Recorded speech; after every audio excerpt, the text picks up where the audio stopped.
Alors, sans plus tarder, je vais poser la première question. On parle des impôts. Alors, quelle est la genèse des impôts? C'est parti d'où? La genèse des impôts a commencé depuis que nos sociétés ont commencé par s'organiser. Avant les indépendances, pour ne pas dire dans le bon vieux temps, le roi, le chef de la communauté, avait une influence sur ces sujets. Et cette influence que le roi ou le chef de la collectivité ou bien de la communauté avait sur les sujets obligeait les sujets, après d'avoir réalisé les récoltes, de donner une partie au roi afin que le roi organise maintenant son utilisation dans la cité. Donc l'impôt a existé sous diverses formes depuis, je peux dire, la nuit des temps jusqu'à aujourd'hui, depuis que les gens ont commencé par s'organiser et à vivre en communauté. Donc l'impôt existait déjà, c'est bien depuis ça? Depuis toujours, oui. Donc au début, oui, ou bien à ses débuts, au-delà de l'appellation ou bien en dehors de l'appellation, il y avait une contribution parce que l'impôt est une contribution obligatoire, requise des membres de la collectivité, par voie d'autorité. Donc ce n'est pas si vous voulez que vous devez payer l'impôt, mais vous avez l'obligation de payer l'impôt parce que c'est institué par la loi, c'est un contrat social. D'accord. Vous avez un consentement à payer l'impôt. Vous êtes administrateur des finances. Oui. Quel est déjà le lien entre l'administrateur des finances, parce qu'on parle d'impôts, moi-même je ne comprends pas. Quel est le lien entre l'administrateur des finances et le service des impôts? Très bien. On dit administrateur des finances, on dit administrateur des impôts. D'abord, le thème principal qu'il faut retenir, c'est les finances. Dans les finances, il y a plusieurs branches. Il y a les impôts, par exemple, il y a les affaires économiques et tout ce qui a rapport avec l'argent. L'impôt, tel que la définition tout de suite l'a expliqué, vous devez savoir que c'est un aspect spécial inclus dans la gestion des finances et qui s'occupe spécialement de tout ce qui a rapport avec le prélèvement des taxes que tout individu et toute entreprise doit pouvoir payer. Merci. Dans ce cas, dites-nous déjà, Madame Yanko, comment est-ce qu'on calcule les impôts? On aimerait bien comprendre, non? Quand on est là, on nous amène les taxes d'impôts. Alors, comment est-ce qu'on calcule cela? Bon, pour calculer l'impôt, c'est d'abord le fait générateur. Qu'est-ce qui a suscité l'établissement de l'impôt? Nous avons plusieurs natures d'impôts, plusieurs sortes, et c'est d'abord le fait générateur, l'élément qui crée le calcul de l'impôt. Donc c'est de cette manière que nous procédons. Au partir de là. Nous procédons par là. Le fait générateur. Quel est l'élément déclencheur de l'impôt? Alors, si on parle d'élément déclencheur, ça veut dire que si j'ai peut-être une boutique, c'est ça? Voilà. Alors, c'est l'activité sur quelle base on m'amène peut-être une facture, je ne sais pas, de 10 000, de 20 000, de 30 000 et au-delà, pourquoi pas? On ne vous envoie pas une facture, mais on vous envoie un avis d'imposition. D'accord. Et là, l'élément déclencheur, c'est l'activité que vous exercez dans la boutique. C'est ça qui détermine. Qui déclenche d'abord le fait générateur. Vous faites une activité dans la boutique. Du coup, vous avez un chiffre d'affaires. Oui. Et c'est sur ce chiffre d'affaires maintenant que nous calculons maintenant le montant de l'impôt à payer. Et est-ce qu'il y a pas application d'un taux, bien sûr. Il y a un taux. Oui. Alors. Et les taux diffèrent d'une nature d'impôt à une autre. Au Bénin, nous sommes dans un système déclaratif où on donne la latitude au contribuable de venir faire sa déclaration. Et le fisc, qui est l'administration fiscale, vient faire un contrôle a posteriori pour voir est-ce que les éléments, les arguments, les chiffres avancés au préalable sont fondés. Merci à vous. Alors, Madame Kouafodé, quelles sont les différentes catégories de taxes d'impôts? Merci, Madame. Les différentes catégories d'impôts, on peut les regrouper en deux grandes catégories. Il y a les impôts d'État et les impôts locaux. Les impôts locaux, c'est les impôts relatifs aux fonciers ou Donc, quand on va rentrer dans cette catégorie également, il y aura les impôts professionnels locaux.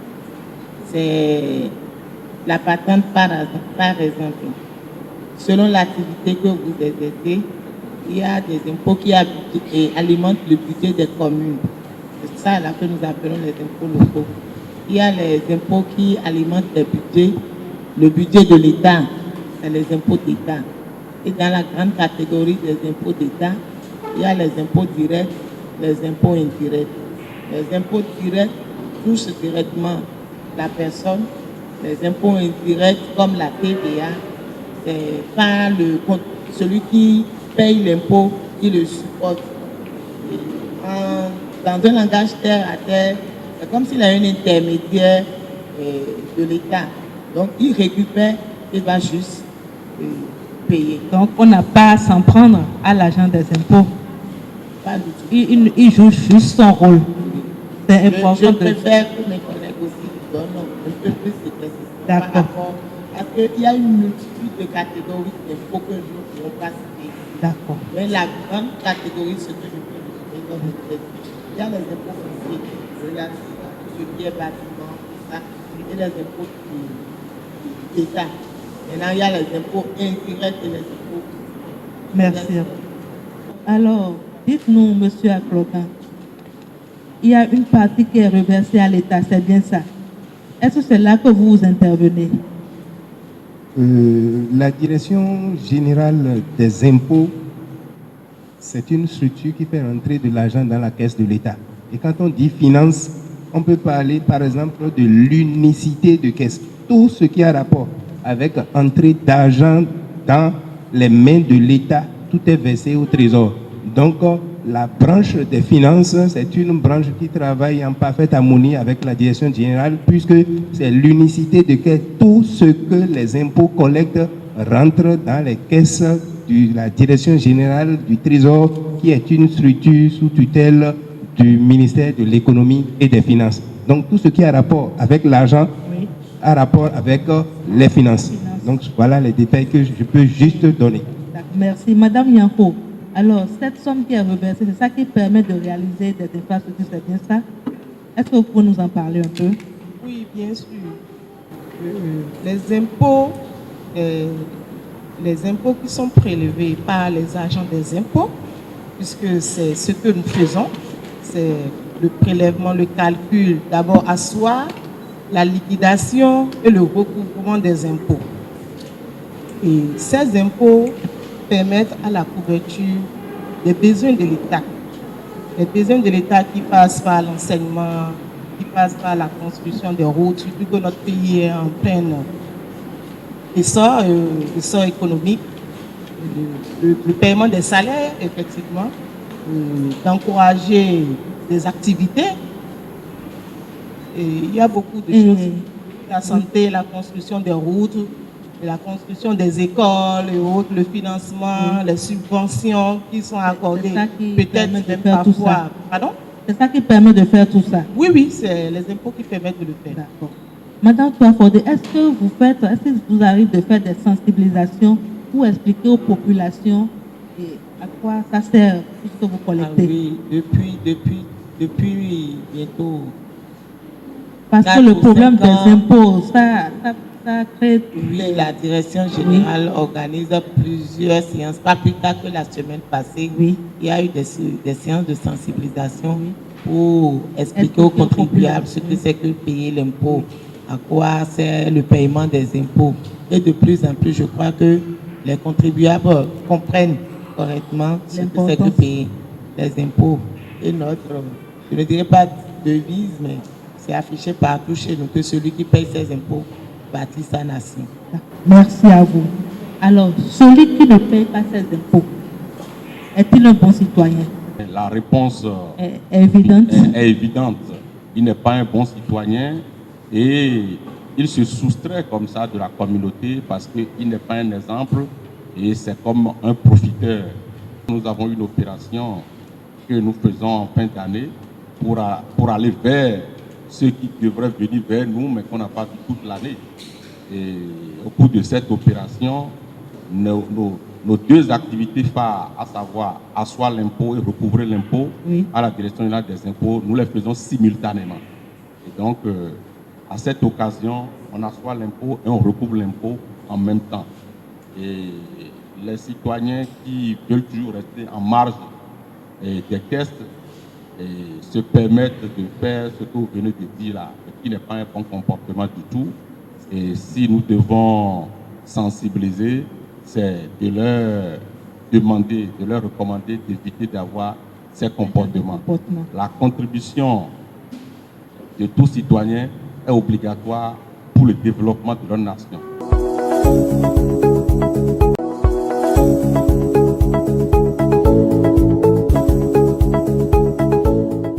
Monsieur Atanfletor, que pensez-vous de ce livre que vous avez choisi?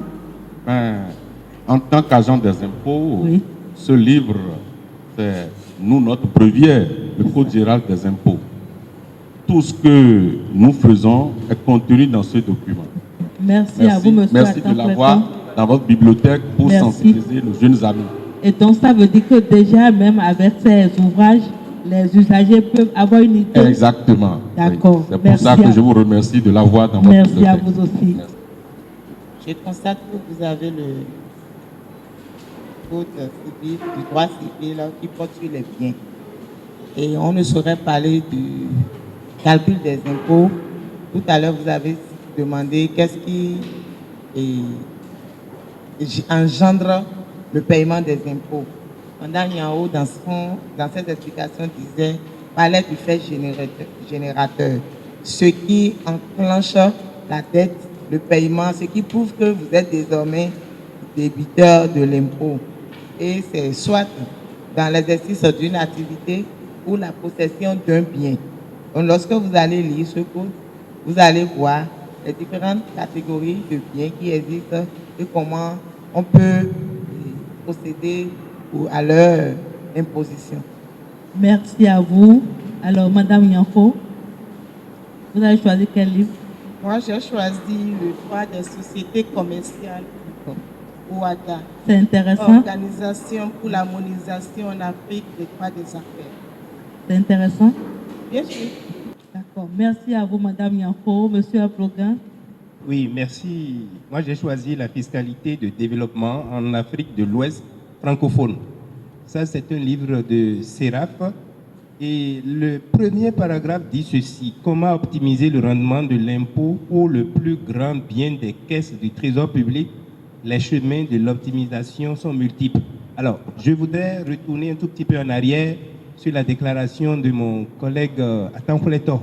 Il a dit que c'est heureux d'avoir le Code général des impôts de 2021 dans les rayons de la bibliothèque de Bénin Excellence. Et il a précisé que chaque année, il y a une nouvelle édition du Code général des impôts. Pourquoi? Parce que à la fin du vote du budget général de l'État, la loi des finances démontre et sort les nouvelles orientations pour la politique économique de chaque pays.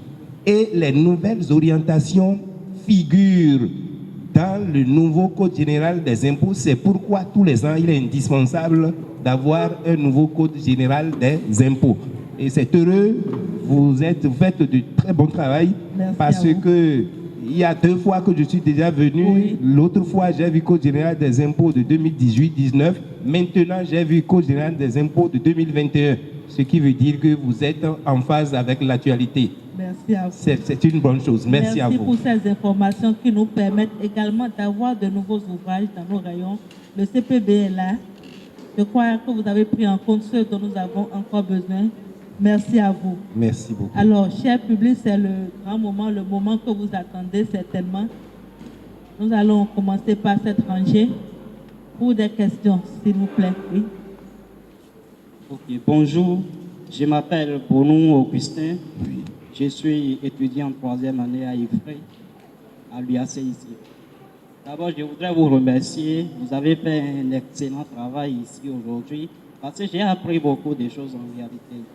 J'ai appris beaucoup de choses et ce qui m'a particulièrement émerveillé, c'est le fait que vous disiez qu'on peut déclarer que nous n'exerçons pas encore en tant qu'entreprise.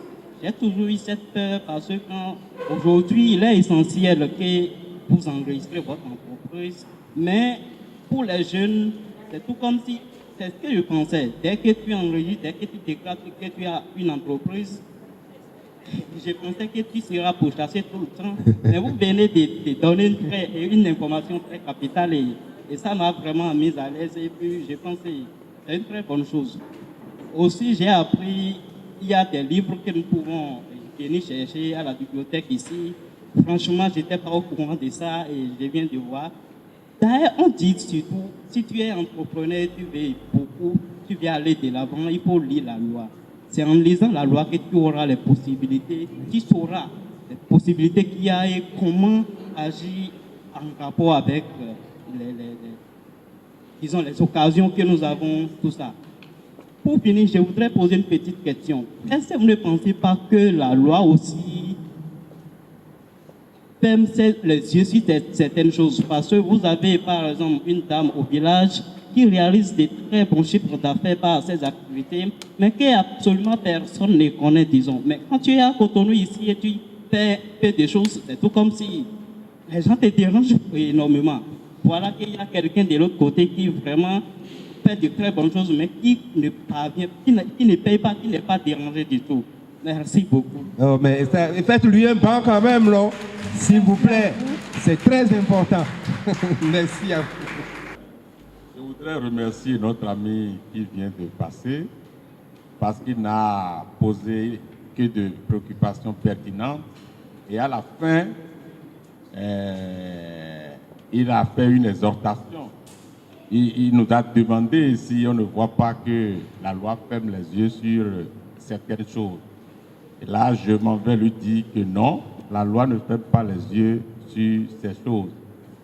De quoi il est question, c'est juste la capacité ou bien l'aptitude que la DGI doit avoir pour avoir l'information partout. Or, ce n'est pas possible. Ce n'est pas possible.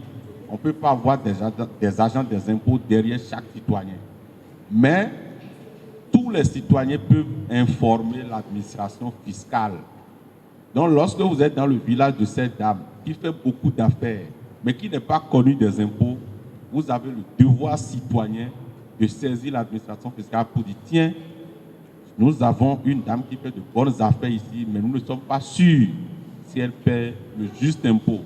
Vous auriez joué votre partition. Et oui, vous l'avez certainement compris, nous sommes au thème de ce numéro.